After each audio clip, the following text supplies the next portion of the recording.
Go ahead and get started. First, the reason why I'm doing this workshop today is for anyone who is in the field. Actually, I should ask, I think most of the people here are either parents or like speech and OT, and then there's a couple of like caretakers. Is there anybody else in the room besides that? Okay, so for what we do as behavior analysts, there's certain techniques that we use, but they're specific to behavior analysis, whereas there's also interventions and techniques that are specific to autism.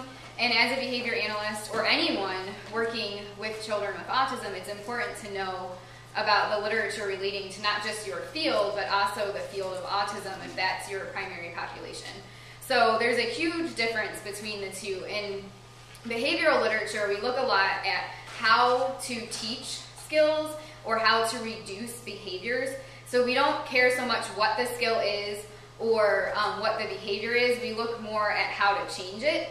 And there's a ton of research on that. However, for autism specific, those look more in depth at the deficits relating to autism and the skills that need to be taught and what successes people have had in those areas. And a lot of them, whether the people intend to or not, are actually based in behavioral principles, but they might come at things from a new perspective from what we look at, and then we can share and make more progress by collaborating with people. So, and then the other point is we can always do better. I started in the field back in 2003, and every probably month I feel like there's a new technique or a new thing that we can use. So to learn about it one time and think that you know everything about how to work with a child with autism is just, silly. It's constantly advancing. We're constantly learning new things about how to help help the children and help them acquire skills. So it's great to stay on top of the literature, whether you're reading journal articles or books. So this one you probably can't see very well on your slide, but it's okay, it's really not that important.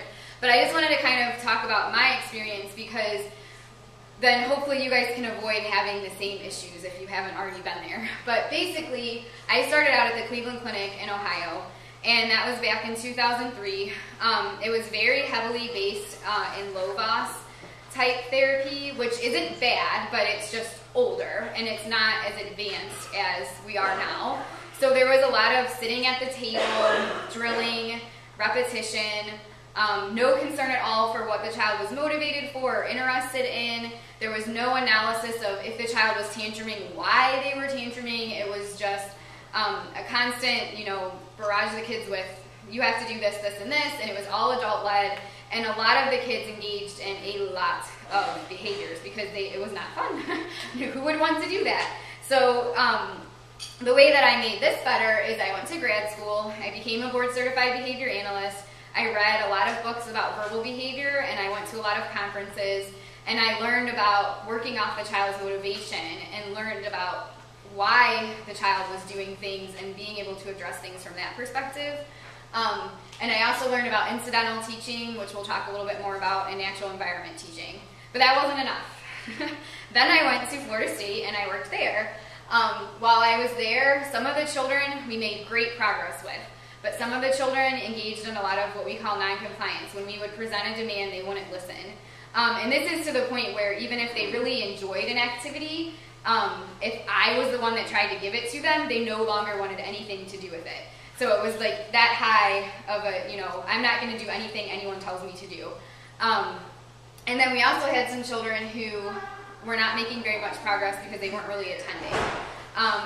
And this was a lot of the really young children, like the 2- and 3-year-olds, were just kind of staring off the whole time, and we were trying to teach them how to imitate when we said do this, and how to push a car when we said do this, and they were just off in a whole nother world. So the way that we fixed this was me coming up with this on my own and the other people we were working with. We modified what we typically do for noncompliance, which I'll talk about more when I talk about the Educate Toward Recovery.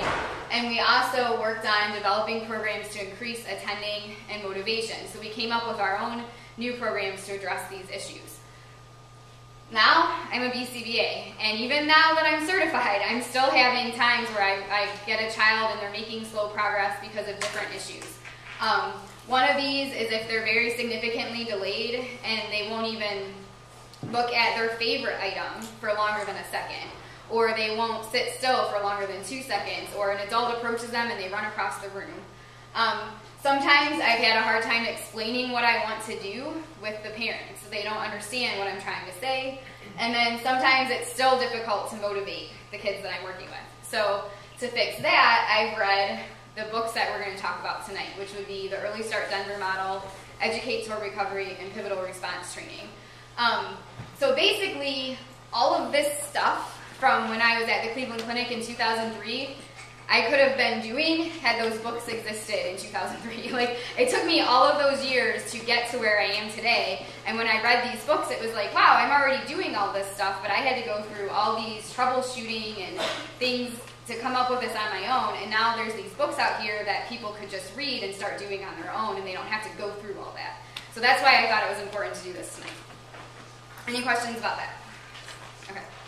So the first book is Educate Toward Recovery.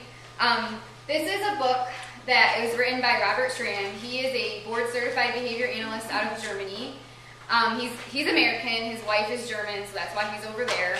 He received his training at, he was a teacher in California, and then he received his master's in education, and then he became a board-certified behavior analyst at the University of North Texas.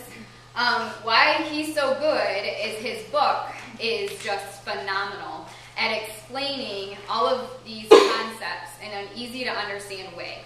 So if you've ever tried to talk to a behavior analyst and you're looking at them going, I have no clue what you're telling me right now. Reinforcement, shaping, prompting, MO, EO, what is all this stuff? I don't understand what you're saying right now. He is great at explaining each of these concepts. And even for me as a behavior analyst, when I read it, I'm like, oh, that's a great example. I wish I had known about that. So even if you feel like you have a good grasp of the concepts, it's still good to read for good examples of how to explain to people. He also has a whole section on alternatives to forced prompting. So if any of you have been in the field or have had your kids receiving therapy for a while, you've probably experienced forced prompting where the therapist or the teacher will take your child's hand and make them do something, and the whole time your child's like resisting and maybe trying to punch them in the face or something. That would be forced prompting, or like sitting them down in a chair with their legs around them trying to make them work. So he has a lot of good explanations of how you can avoid doing that. And then the examples he gives a lot of examples of his clients and the things that they thought they could never change with their children, and how when they applied the principles of behavior analysis, they were able to achieve results. So this is good to read as a parent, because if your child is engaging in some behaviors and you're like, I'll never get past this, this will never change, when you read this book, you'll see that there are options out there. So